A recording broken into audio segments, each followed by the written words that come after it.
Hello everybody, कैसे हो आप लोग। आई होप आप लोग ठीक हैं। और आई नो क्लास 1 मंथ के बाद आ रही है, बट चलिए क्लास को स्टार्ट करते हैं। और इन बिटवीन में बातें होती रहती हैं, तो आई विल शेयर कि क्लास में इतना लंबा टाइम क्यों लग गया। और हाँ, मैंने ये डिसाइड किया है कि जो न्यूज़पेपर रीडिंग की क्लास है उसको हम लाइव करते थे, उसके प्लेस पे मैं इसको रिकॉर्डेड के फॉर्म में रखूं। ऐसा इसलिए ताकि जो लाइव में थोड़ा बहुत एक्स्ट्रा टाइम मुझे लगता है कि कहीं ना कहीं वेस्ट हो जाता है, जो बच्चे इसको बाद में देखते हैं उनके लिए शायद वो चीज़ ठीक नहीं है। तो इसीलिए मैंने सोचा रिकॉर्डेड रखते हैं, क्योंकि आफ्टर ऑल हमें लर्निंग चाहिए। और जितना कम टाइम हमारा लगे और जितना टाइम हम बचा सकें उतना बहुत ज़रूरी है। तो ये चीज़ को डिसाइड करके मैंने इसको रिकॉर्डेड ही रखने का प्लान किया है। बट आप बता दीजिएगा कि अगर नहीं रिकॉर्डेड नहीं लाइव ठीक है तो वो भी हम कर लेंगे, कोई इतना बड़ा इशू नहीं है। तो चलिए आज की क्लास को कर देते हैं स्टार्ट। ठीक है। हाँ। तो जितने पुराने बच्चे हैं वो लोग जानते ही हैं कि हमारा किस पैटर्न कैसे हम लोग पढ़ाई करते हैं। जो नए बच्चे जुड़ रहे हैं प्लीज़ चैनल को सब्सक्राइब कर लीजिए और वीडियो लाइक एंड शेयर करना ना भूलें। और हाँ, टेलीग्राम ज्वाइन कर लेना है। टेलीग्राम का जो लिंक है वो डिस्क्रिप्शन में भी दिया हुआ है, या आप बीपीआई स्पोकन बाय रुद्राक्षी मैम ये लिखेंगे तो आपको मिल जाएगा। वहाँ पर ये जो आपका पूरा पीडीएफ है मैं वहाँ पे आपको शेयर कर दूंगी, और वहाँ से आप अपनी वोकैबुलरी रिवाइज कर लेना और आर्टिकल को रीड कर लेना। ठीक है। So let's start. तो हमारा फर्स्ट वर्ड है एम्पथी। हम ऑलरेडी कर चुके हैं ना पुरानी क्लासेस में, एम्पथी, सिंपैथी एंड अपैथी। तो आज हम लोग एम्पथी देखते हैं। बाकी जो पुराने वाले बच्चे हैं आई होप उनको लर्न है, वो भूल नहीं गए होंगे चीज़ों को। एम्पथी का मतलब भी फीलिंग ही होता है, क्योंकि पैथोस का मतलब फीलिंग होता है। सो एम्पथी का मतलब भी फीलिंग है। और सिंपैथी में भी फीलिंग होता है, अपैथी में भी फीलिंग होता है। अपैथी मतलब कोई फीलिंग ही नहीं है। एम्पथी का मतलब जब हो जाता है जब आप किसी के दुख को अपनी तरह महसूस करते हैं। ठीक है। यही चीज एम्पथी को सिंपथी से डिफरेंट बनाती है, क्योंकि सिंपथी का मतलब होता है सहानुभूति और एम्पथी का मतलब होता है समानुभूति। यानी आप किसी के दुख को अपनी तरह महसूस कर रहे हैं, दैट मीन्स आपको उस इंसान के प्रति एम्पथी है, ना कि सिंपथी। आपको ऐसा लग रहा है कि जैसे वो परेशानी आपके अपने ऊपर है, आप वो परेशानी ऐसा महसूस कर रहे हैं कि मुझे खुद हो रही है। तो इस प्रकार की फीलिंग को एम्पथी कहते हैं। Understanding and understanding the understanding and feeling someone else's emotions as if they were your own. तो आप उनको अंडरस्टैंड कर रहे हैं और उसी प्रकार से महसूस कर रहे हैं किसी और के इमोशंस को, जैसे कि वो आपके अपने ही हो। तो आप उसको अंडरस्टैंड कर रहे हैं। आप कंपैशन का मतलब वही होता है सहानुभूति। सिंपैथी का भी सिनोनिम बन जाता है। सेंसिटिविटी है, फेलो फीलिंग हो गया, या kindness. So parents naturally feel empathy toward their children. ये नेचुरल है ना कि पेरेंट्स अपने बच्चों के प्रति वो महसूस करते हैं, उनके दुख को वो इसी प्रकार महसूस करते हैं जैसे कि वो दुख उनका अपना ही हो या उनके ऊपर ही वो कष्ट हो रहा हो। तो पेरेंट्स नेचुरली होता है कि वो अपने बच्चों के प्रति एम्पैथेटिक होते ही हैं। ठीक है। ओके। सो नेक्स्ट वर्ड क्या है हमारा, ओवरवेलमिंग। ओवरवेलमिंग का मतलब होता है जब कोई चीज़ बहुत ज़्यादा आपके ऊपर में आ जाए। जैसे ओवरवेलमिंग इमोशंस हम कह सकते हैं कि बहुत ज़्यादा, जैसे बहुत स्ट्रॉन्ग इमोशन की हम बात करें, एंगर है, हैप्पीनेस है, एनीथिंग जो बहुत ज़्यादा है।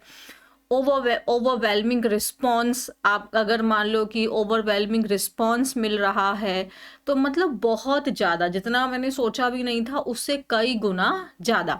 सो ओवरवेलमिंग मतलब अत्यधिक, बहुत ज़्यादा।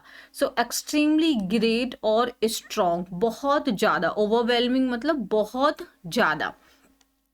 Intense, overpowering, excessive and immense. ये तो बहुत बार एग्जाम में वर्ड आता है। इमेंस मतलब बहुत ज़्यादा, वेरी ग्रेट, ह्यूज।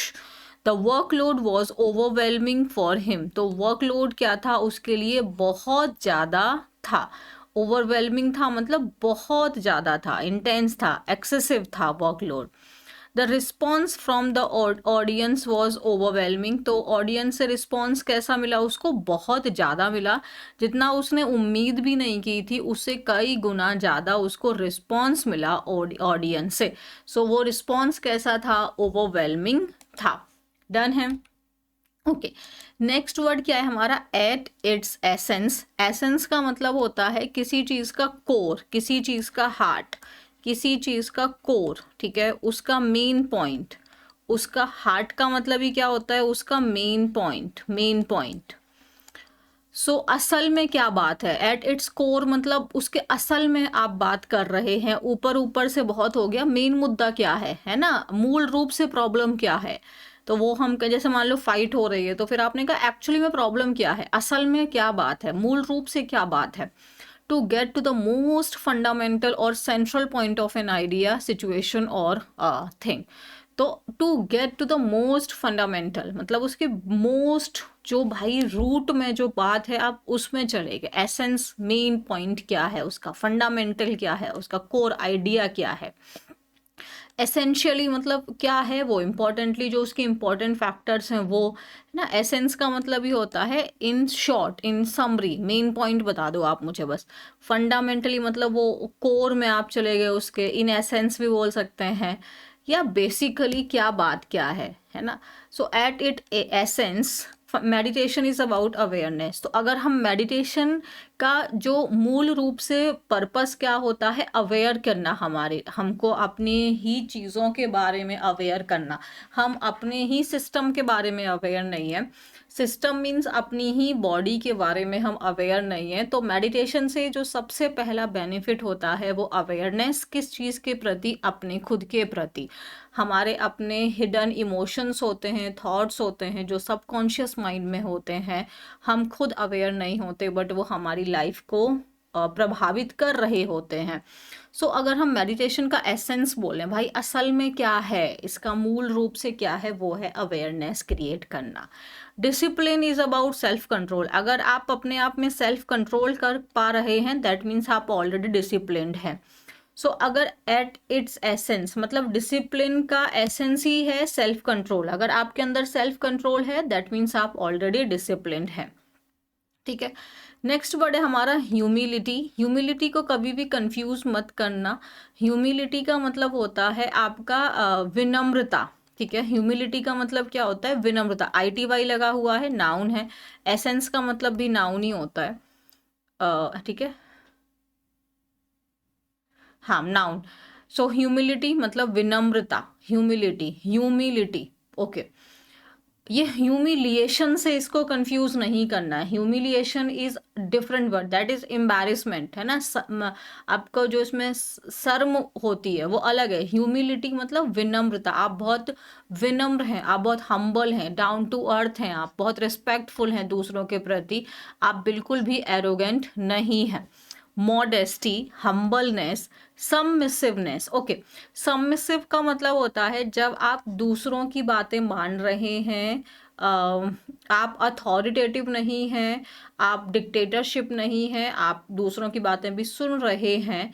और आपका अनप्रिटेंशियसनेस, प्रिटेंशियस का मतलब आप ऐसा दिखावा कर रहे हैं लाइक यू आर सुप्रीम, आप दूसरों से ज़्यादा इम्पॉर्टेंट हैं, आपको सबसे ज़्यादा नॉलेज है, तो आप ऐसा प्रिटेंड कर रहे हैं। बट आप अगर ह्यूमिलिटी दैट मीन्स एक सेकेंड, अनप्रिटेंशियसनेस, आप कुछ भी प्रिटेंड, आप कुछ भी दिखावा, कुछ भी एरोगेंस आपके अंदर नहीं है। तो ट्रू लीडर के अंदर क्या होना चाहिए? ह्यूमिलिटी, ना कि प्राइड। तो ट्रू लीडर को क्या शो करना चाहिए? विनम्रता शो करनी चाहिए, ना कि उनको एरोगेंस शो करना चाहिए, राइट। ट्रेमर का मतलब होता है हल्का हल्का जो कंपन होती है। जैसे अर्थक्वेक आता है तो जो आपका नॉर्मल स्केल पे होता है ना, तो वो उसको हम ट्रेमर कह सकते हैं। या फिर जब हम लोग शेक कर रहे होते हैं नर्वसनेस के कारण या एक्साइटमेंट के कारण, तो वो भी ट्रेमर हो सकता है। सो हल्का कंपन, a slight shaking movement, shake, quiver, shiver and vibration. A mild tremor was felt in the city last night. मतलब हल्का कंपन महसूस हुआ था। माइल्ड का मतलब हल्का, ठीक है, नॉर्मल थोड़ा कंपन महसूस हुआ था कल सिटी में। ओके, तो हम माइल्ड ट्रेमर, ट्रेमर का पार्ट्स ऑफ स्पीच नाउन है। क्रेव, क्रेव करना मतलब आपकी बहुत इच्छा हो रही है उस चीज के प्रति, you crave for something, means you desire for that thing. Crave का पार्ट्स ऑफ स्पीच वर्ब है, आपकी बहुत इच्छा हो रही है उस चीज के लिए, so you strongly want something, आपको वो चीज चाहिए, है ना। ऑफन वेरी अर्जेंटली और इंटेंसली, कभी कभी ऐसा होता है कि अचानक से रात में 12 बजे आइसक्रीम खाने का मन कर जाता है। तो जैसे अभी यहाँ पे है तो हम लोग चले गए बाहर निकल के, है ना, क्योंकि 12 बजे आपको आइसक्रीम पार्लर ओपन मिल जाएगा। बट कभी कभी होता है कि नहीं नहीं नहीं, जैसे मुझे याद है 3 बजे पिज्ज़ा खाने का मन किया, तो 3 बजे बजे ऑर्डर किया जा रहा है, तो क्रेविंग कभी कभी इतनी ज़्यादा इंटेंस हो जाती है ना। और मुझे लगता है क्रेविंग को हम इंक्रीज भी करते हैं, उसके बारे में 5-6 मिनट तक, अगर 5-6 मिनट बहुत ज़्यादा हो गया, अगर थोड़ी देर भी हमने उसके बारे में बात कर ली ना, तो फिर तो लगता है कि अब तो खाए बिना रहा ही नहीं जाएगा। सो क्रेव करना मतलब आपका बहुत मन कर रहा है वो चीज़ के खाने का या फिर किसी भी चीज़ का। सो आपकी इच्छा हो रही है, desire, long for, yearn for, thirst for and pine for, सबका मतलब होता है आपको वो चीज़ चाहिए, आपका मन कर रहा है उस चीज़ के लिए। And we all crave for a peaceful life, हम सब लोग अल्टीमेटली क्या चाहते हैं, एक शांति भरा हुआ जीवन चाहते हैं, जो कि बहुत मुश्किल है, क्योंकि दिल और दिमाग हमेशा दो चीज़ों में उलझा रहता है कि शांति चाहिए कि पैसा चाहिए, है ना। क्योंकि पैसा अगर आपको चाहिए तो आपको शांति नहीं मिलेगी, और अगर आपको शांति चाहिए तो काफ़ी हद तक आपको ये जो सिटीज़ हैं इनसे दूर हट के रहना पड़ेगा, ये अल्टीमेटली है। आई थिंक सो, मुझे ऐसा लगता है। बाकी तो टाइम के साथ में हमारे थॉट्स भी इवॉल्व होते रहते हैं। तो चलो अब हम लोग देखते हैं आर्टिकल को। The vanishing art of listening, तो वैनिश हो रही है मतलब गायब हो रही है। क्या चीज़ गायब हो रही है? हमारी जो कला है, क्या सुनने की जो हमारी कला है वो गायब हो रही है। तो बात सच है, लोगों को सुनना नहीं होता है, लोगों को बोलना होता है, और अगर वो बैठे भी होते हैं तो वो अपना आंसर प्रिपेयर कर रहे होते हैं, है ना। तो ये वैनिशिंग आर्ट ऑफ लिसनिंग, सुनने की जो हमारी आदत है ना वो गायब हो रही है। We live in an age where every one wants to be heard but very few wish to listen. हम एक ऐसे एज में रह रहे हैं, एक ऐसे एरा में रह रहे हैं, एक ऐसे पीरियड में रह रहे हैं जहाँ पर हर कोई चाहता है कि उसे सुना जाए, लेकिन बहुत ही कम लोग हैं जो सुनना चाहते हैं। मतलब सब चाहते हैं कि उनकी बात दूसरे लोग सुने, बट वो दूसरों की बातें सुनने के लिए तैयार नहीं है। Conversations today often resemble overlapping monologues where each participant wants impatiently for their turn to speak rather than to understand. तो आजकल जो बातचीतें हैं ना वो किस चीज़ को रिजेंबल कर रही हैं, किस चीज़ के जैसी हो रही हैं कि जो डायलॉग्स हैं, मोनोलॉग मतलब जो डायलॉग हैं वो ओवरलैप कर रहे हैं। मतलब अगर 4 दोस्त बैठ के बात कर रहे हैं तो चारों के जो डायलॉग्स हैं वो ओवरलैप कर रहे हैं, ये भी बोल रहा है, ये भी बोल रहा है, फिर ये भी बोल रहा है, ये भी बोल रहा है, जहाँ पर हर एक पार्टिसिपेंट वेट कर रहा है इम्पेशेंटली उसकी टर्न आए बोलने के लिए। वो समझना ही नहीं चाहता, मतलब अगर वो चुप भी बैठा है तो वो अपना वेट कर रहा है जवाब देने का, वो इसके पॉइंट ऑफ व्यू को कम्प्लीटली समझना भी नहीं चाहता है।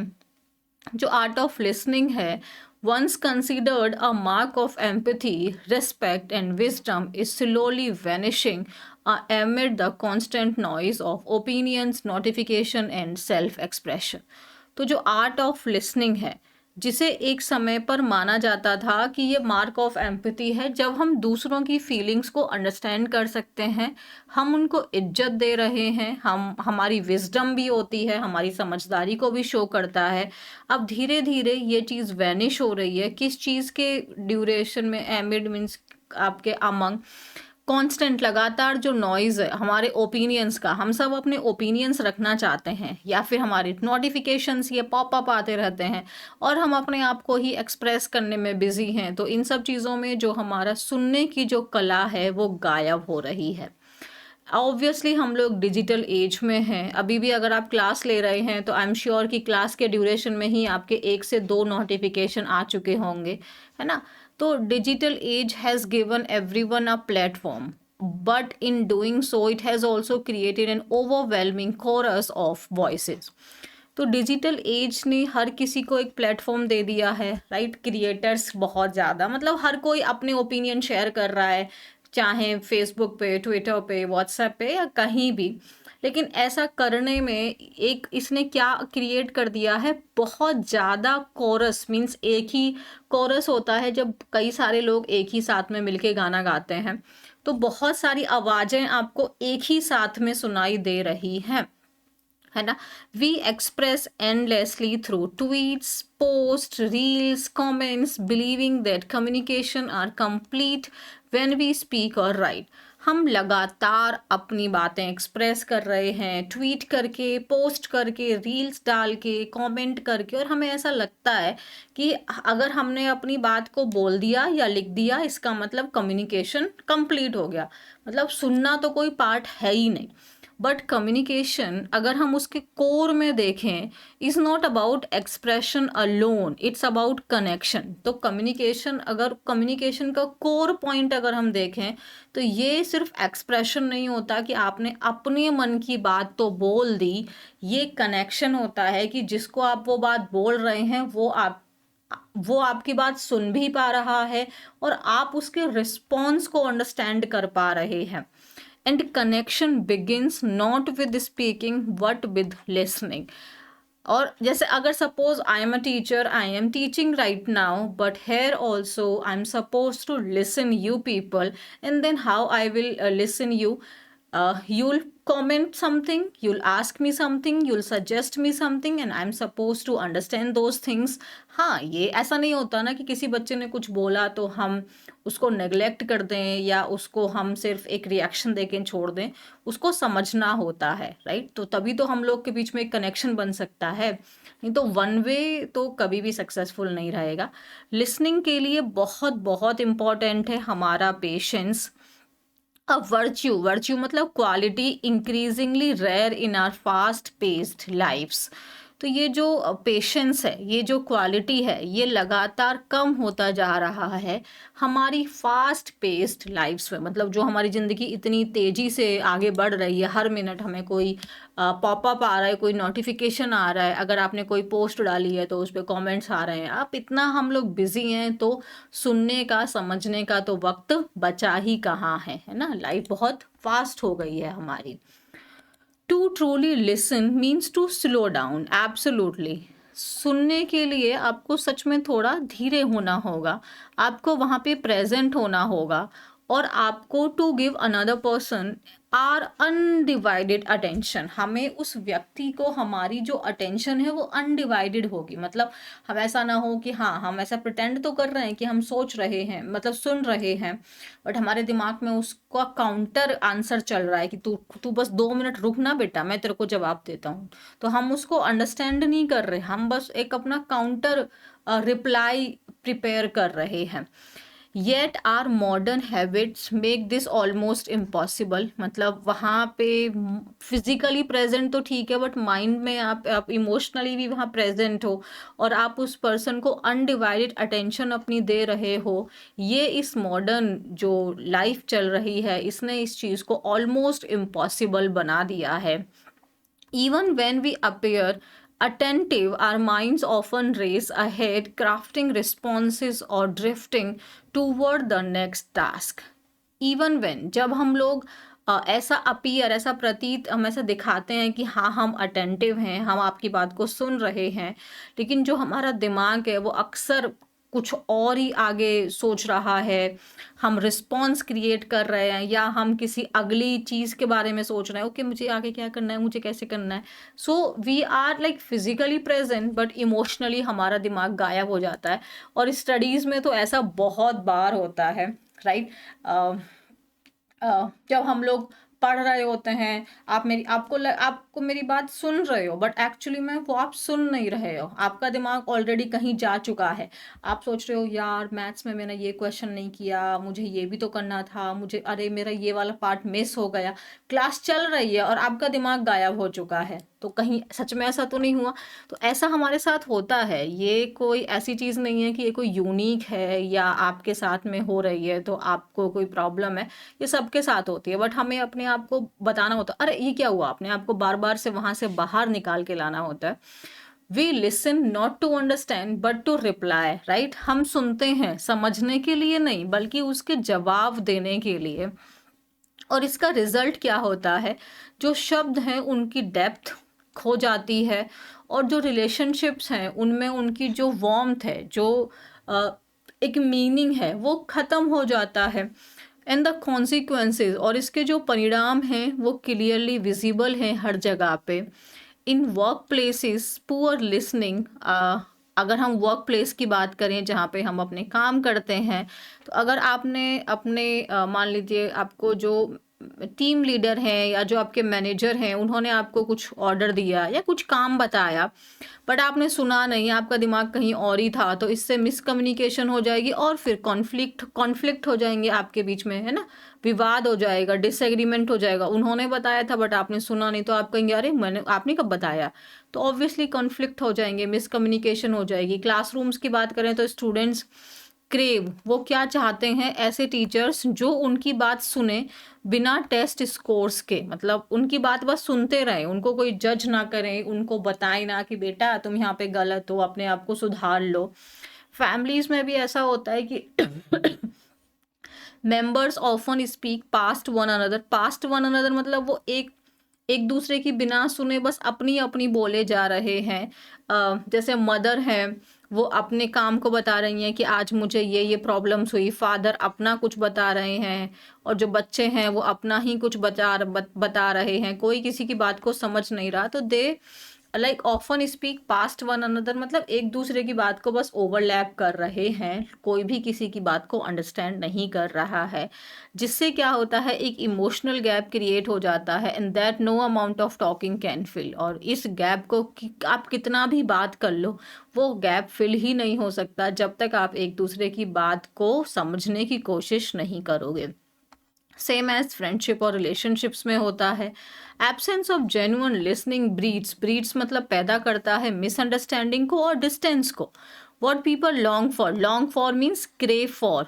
लोग क्या चाहते हैं, क्या है उनकी डिज़ायर, कि हर बार वो नहीं चाहते कि आप उन्हें सलाह दें या आप उनको जजमेंट दें आप उनको, बट वो चाहते हैं the feeling of being heard, कि हाँ आपने उनकी बात को सुनी है, आपने उनकी प्रॉब्लम्स को समझा है। The simple assurance that their words matter, वो सिंपली इतना चाहते हैं कि हाँ उनके शब्दों की भी वैल्यू है, आप उनकी बात सुन रहे हैं, आप उनको इम्पोर्टेंस दे रहे हैं।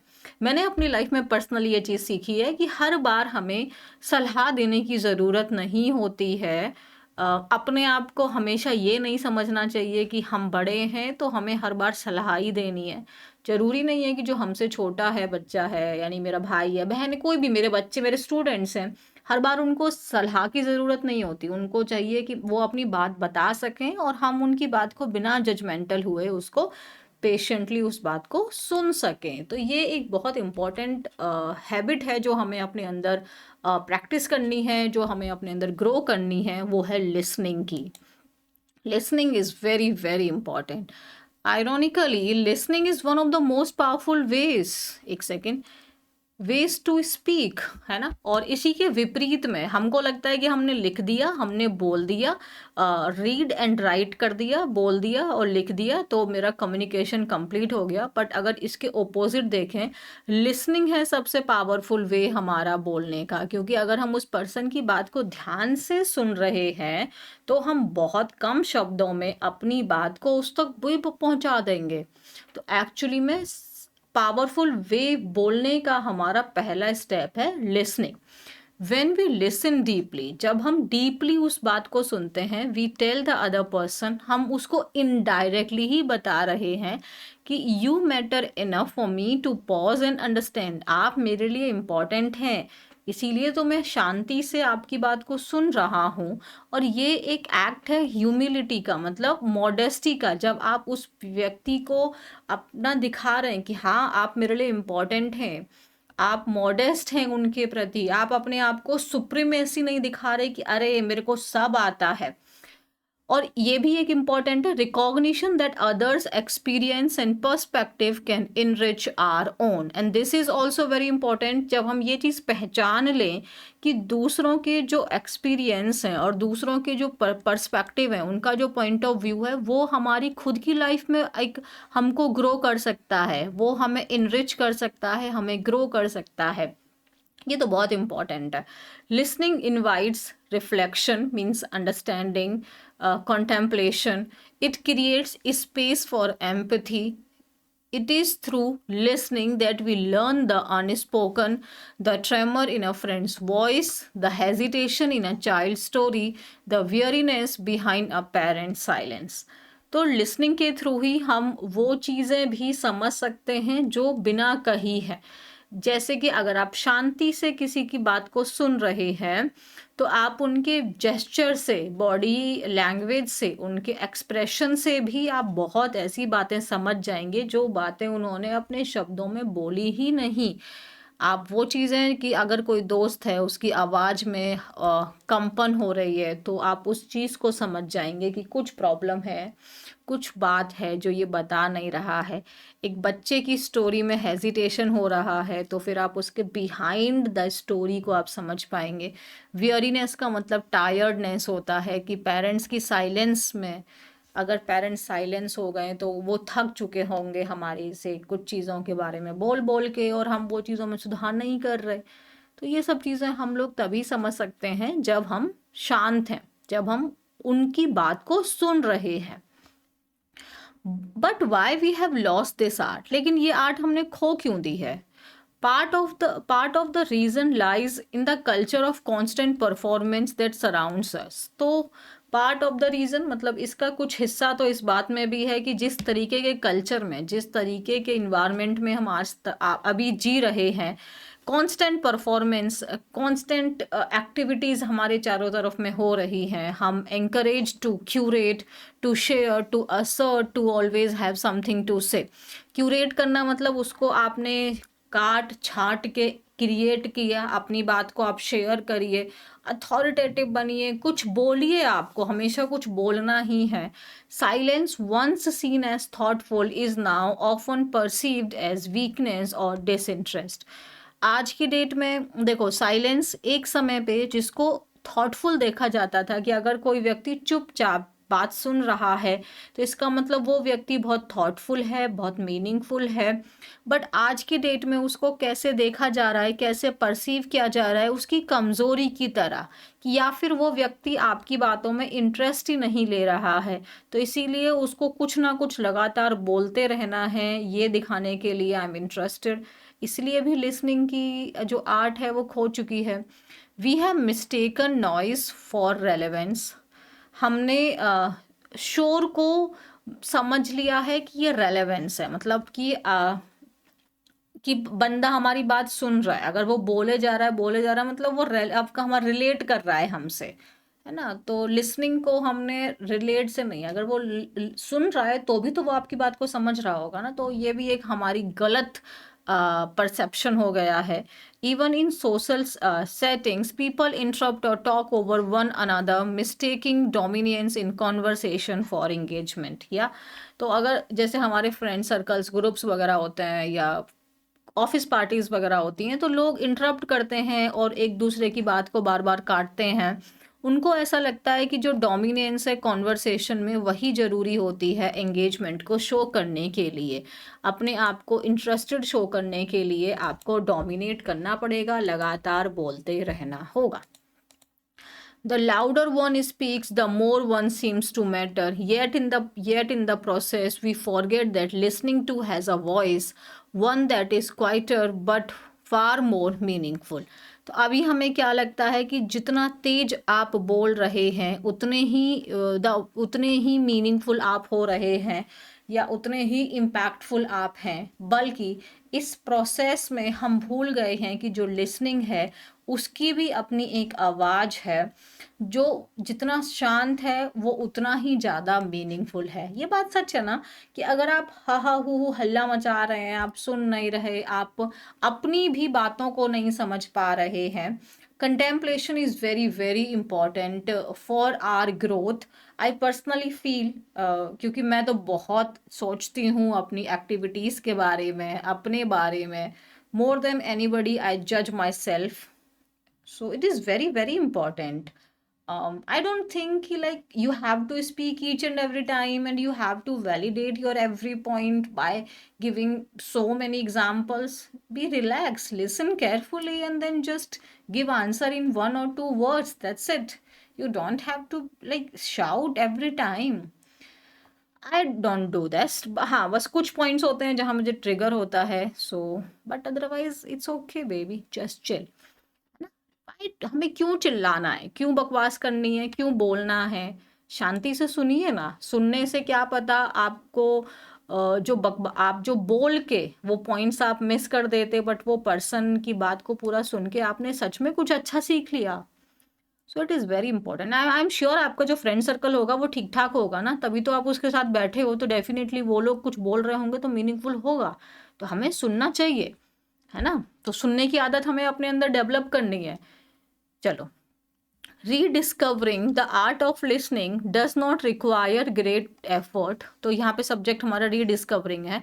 तो ये जो लिसनिंग की जो आर्ट है, इसमें आपको बहुत ज़्यादा एफर्ट की ज़रूरत नहीं है। इसमें हमें किस चीज़ की ज़रूरत है? इंटेंशन की, कि आप सच में उस व्यक्ति की बात को सुनना चाहते हैं। देखो, आपको भी पता है कि ये व्यक्ति बकवास करता है, तो वहाँ तो प्रेजेंट ही नहीं होना है। जैसे मुझे पर्सनली पता है कि ये व्यक्ति बकवास करता है, I don't want to be the part of this group right now, so I like leave this. I at that time I'm like okay, done, I'm done with right now। हाँ, but हर बार नहीं होता है। हाँ, वो व्यक्ति है जो मुझे इरिटेट करता है या जो बोलता ही जाता है, तो ऑब्वियसली इतना मेरे अंदर भी पेशेंस नहीं है ना कि भाई हम बकवास भी सुन लेंगे, तो वहाँ का पार्टी क्यों बनना है? अदरवाइज आपको पता है कि यार ये बंदा बोल रहा है तो कुछ तो मीनिंगफुल ही निकलेगा इसके मुंह से भी। अगर मीनिंगफुल नहीं निकल रहा है तो तुम उसका पार्टी क्यों हो फिर? सोचो ना यार। It begins with small, deliberate acts like putting away the phone when someone speaks. ये तो बहुत important है। अगर if I'm speaking something or if I'm saying something and someone is using his or her phone, I am like oh just shut up, I don't want to share anything now. So ये तो एक disrespect भी महसूस होती है कि अगर कोई इंसान कुछ बोल रहा है और आप फ़ोन यूज़ कर रहे हैं या आप इधर उधर देख रहे हैं, तो दिस इज़ वेरी बैड। और आपको रेजिस्ट करना है बार बार इंटरप्ट करने से, है ना। देखो, सी अर्ज आ गया यहाँ पे, क्रेव आ गया यहाँ पे, एंड लॉन्ग फॉर आ गया यहाँ पे। सी सिनोनिम्स यूज कर रहे हैं ना again and again, that's so good. और asking question that show genuine curiosity. हाँ, ये भी एक बहुत इंपॉर्टेंट होती है, बट कुछ लोग ऐसे भी मैंने अपनी लाइफ में देखे हैं जो अगर उनको इन बिटवीन क्वेश्चन भी पूछो then also they get offend. So you can't do anything. It means being comfortable with pauses, with silence, with not having all the answers. Yeah, absolutely. आपको comfortable, आपको pauses के साथ में आप शांत बैठिए, आप शांति से आप सुनिए दूसरे की बात को, और ज़रूरी नहीं है आपको सबके आंसर्स भी मिल जाएंगे। It means listening not just to words but to emotions, to what is left unsaid. Absolutely, this is very important. तो इसका मतलब ये भी है कि आप सुन रहे हैं ना ही सिर्फ वो शब्दों को, बल्कि वो इमोशंस को भी, जिनको बोला ही नहीं गया, जिनको कभी एक्सप्रेस ही नहीं किया गया। In a world increasingly divided by ideology, मतलब हमारी जो सिद्धांत हैं वो डिवाइड हो चुके हैं, बहुत ज़्यादा चीज़ें बदल रही हैं क्योंकि हम बहुत ज़्यादा सोशल मीडिया का यूज़ कर रहे हैं, तो हर बंदा अपना अपना ओपिनियन शेयर कर रहा है और हम एक दिन में इतने सारे लोगों की बातें सुन रहे हैं, तो कहीं ना कहीं हमारे भी जो थॉट्स हैं वो वेवर कर जाते हैं, है ना। तो ऐसा नहीं करना है। खैर, बहुत शोर है लाइफ में, स्पीड बहुत तेज है। Listening might be the most radical, means most difficult और most impactful, most great act of kindness we can offer. It bridge करना मतलब कम करना, ब्रिज कर देता है, वो कम कर देता है differences and remind us our shared humanity. To listen is to care, to listen is to heal। अगर हम उस व्यक्ति की बात को सुन रहे हैं तो डेफ़िनेटली हम उसकी केयर करते हैं। वही तो उसी व्यक्ति की तो आप सुनोगे ना जिसकी आप केयर करते हो, या फिर आपका पार्ट ही वो होगा जिसकी आप केयर करते हो। अगर मेरे अपने स्टूडेंट्स हैं, है ना? तो अगर वो अपनी प्रॉब्लम शेयर कर रहे हैं, मैं उनकी बातें सुन रही हूँ, तो इसका मतलब मैं उनकी केयर करती हूँ। और अगर मैं उनकी बातें सुन रही हूँ तो उनको इनडायरेक्टली पता चलेगा कि येस, कोई है जो उनकी केयर करता है। तो listening is very important. I don't think कि हमें हर बार सजेशन देने की ज़रूरत होती है। और listening is very very important, क्योंकि ये तो हमें हील भी कर देती है। अगर कोई पर्सन मेरी बात को सुने, समझे और फिर उसके बाद अपना जेन्युइन ओपिनियन दे, तो डेफिनेटली जो दर्द शायद मुझे समझ ही नहीं आ रहा था, और वो उस पर्सन वो इस प्रॉब्लम को बहुत चुटकी में हल भी कर सकता है। तो लिसनिंग इज़ वेरी इंपॉर्टेंट, और हमें इस चीज़ को अपनी लाइफ में लेके आना चाहिए, राइट? हमारा सर्कल ऐसा हो जिसके हम सुने। हम सोशल मीडिया जो भी है, हम जो भी यूज़ कर रहे हैं, उसको वही आप सब्सक्राइब करिए जिसको आप सुनना चाहते हैं, है ना? फालतू में आपने क्यों ही अपने लाइफ में इतना क्योस क्रिएट किया हुआ है। So that's all for today's class. अब देखो, हमारा जो रिकॉर्डिंग सेशन में जो मुझे अभी मैंने टाइम देखा तो मुझे अच्छा लगा। हमने बहुत सारा पढ़ा, रीडिंग सेक्शन भी आज काफ़ी सारा था और वोकैबुलरी भी काफ़ी थी, और ये अराउंड 35 मिनट्स में हमारी क्लास को सम अप भी हमने कर लिया है। तो आई थिंक बहुत अच्छी है ये चीज़। लाइव में थोड़ी सी बातें हो जाती हैं, आपको मैं टाइमिंग देती हूँ। अभी इसमें क्या फ़ायदा रहेगा, आप पॉज करिए, आप रीड करिए और फिर आप आगे बढ़िए, राइट? तो आपका टाइम इसमें बचेगा। और आई नो आप टाइम बहुत सारा वेस्ट करते हैं, ऐसा तो पॉसिबल नहीं है कि तुम्हारी आंखें खुली और तुम्हारा सिर्फ पढ़ाई पढ़ाई पढ़ाई है। बट स्टिल पढ़ने के टाइम पे हम टाइम को बहुत ज़्यादा देखते हैं, और जब हम स्क्रॉल्स करते हैं तो टाइम की कोई वैल्यू ही नहीं रहती है। But still this is my responsibility to take care of everything. So तो मुझे ये पर्सनली फील हुआ कि ये ज़्यादा बेटर ऑप्शन रहेगा। बाकी आप लोग बताना आपको और क्या, लाइव ही चाहिए तो लाइव रख लेंगे। और अगर आपने चैनल अभी तक सब्सक्राइब नहीं किया है तो चैनल को subscribe, video like and share करना बिल्कुल ना भूलें। टेलीग्राम ज्वाइन कर लेना, लिंक डिस्क्रिप्शन में दिया हुआ है, वहाँ पर ये PDF आपको मिल जाएगा। चलिए, thank you very much, take care of yourself, Tata.